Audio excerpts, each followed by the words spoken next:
Guys welcome back to the Abhinav take. നമ്മൾ ഫൈറ്ററിൻ്റെ update ആയിട്ടാണ് ഗൈസ് നമ്മളിന്ന് വന്നിരിക്കുന്നത്. ഫൈറ്റർ ഫിഷിൻ്റെ ഗൈസ് നമ്മളന്ന് ബ്രീഡിങ്ങിട്ട് ഗൈസ് സക്സസ്ഫുള്ളായിട്ട് ബ്രീഡായി. അപ്പോൾ ഞാൻ കാണിച്ചു തരാം. ഇന്നലെയാണ് ഗൈസ് ബ്രീഡായി എഗ്ഗെല്ലാം ഇട്ടത്. ഇതാണ് ഗൈസ് എഗ്ഗ്.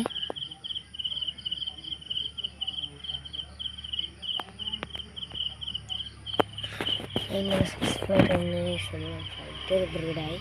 പിന്നെ നമ്മളെ കോഴിക്കാർക്ക് മോളി ഗോൾഡ് ഫിഷ് ഗൈസ് വേറൊരാൾക്ക് കൊടുത്തിട്ട് നമ്മൾ ഫൈറ്റർ ഫിഷ് ഗൈസ് എഗ്ഗ് വരുന്ന അതിൻ്റെ ആണ് ഗൈസ് നമ്മൾ ഇടാൻ പോകുന്നത്.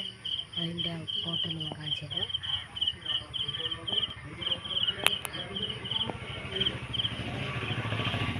ഇതിലുള്ള മീനുകളാണ് ഗൈസ് കൊടുത്തിട്ട് ഇതിലിട്ടാണ് ഗൈസ് ഇതാക്കാൻ പോകുന്നത്. അമ്പലക്കുളം ഇതിലും കുറച്ച് മീനുണ്ട്, കൂടുതൽ മീനുണ്ട്. ഇതിലാണ് ഗൈസ് കോഴിക്കാർക്ക് മോളി ഇതാക്കുന്നത്.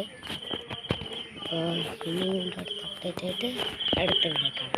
സബ്സ്ക്രൈബും ലൈക്കും എന്തെങ്കിലും ഒരു കമൻറ്റും മറക്കാതെ ഇടുക.